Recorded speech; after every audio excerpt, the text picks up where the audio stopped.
नमस्कार मंडळी. झी मराठी वाहिनीवरील अभिनेता राकेश बापट आणि अभिनेत्री वल्लरी विराज यांची प्रमुख भूमिका असलेली नवरी मिळे हिटलरला ही मालिका चांगलीच चर्चेत आहे. अल्पावधीतच या मालिकेने प्रेक्षकांची मनं जिंकली आहेत. या मालिकेतील एजे आणि लीला या जोडप्यास प्रेक्षकांनी विशेष पसंती दर्शवली आहे. मालिकेतील इतर पात्रही एक से बढ़कर एक आहेत. अभिनेता प्रसाद लिमये याने किशोर ही भूमिका साकारली आहे.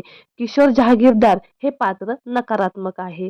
एजे व लीला यांच्यात दुरावा यावा, एजे उद्ध्वस्त व्हावा यासाठी किशोर हा सतत प्रयत्न करताना दिसत आहे. मालिकेत जरी खलनायक म्हणून सगळ्यांना रडवणारा, मात्र खऱ्या आयुष्यात स्वतः खूप रडत आहे, स्वतः खूप खचला आहे. तर काय आहे संपूर्ण माहिती जाणून घेऊ.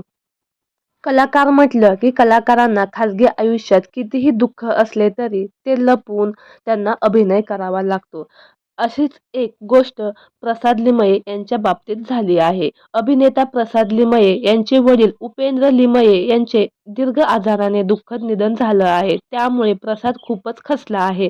याबाबत त्याने एक भावूक पोस्ट शेअर केली आहे. बाबा, तुम्ही मला सगळं शिकवलं, पण आई बाबा गेल्यावर कसं जगायचं हे मात्र शिकवलं नाही.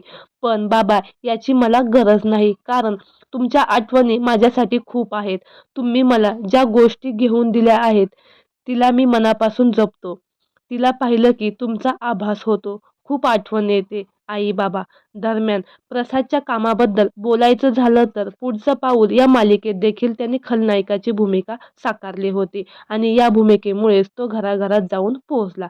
सध्या तो नवरी मिळे हिटलरला या मालिकेत किशोर जहागीरदार हे नकारात्मक पात्र साकारत आहे. धन्यवाद.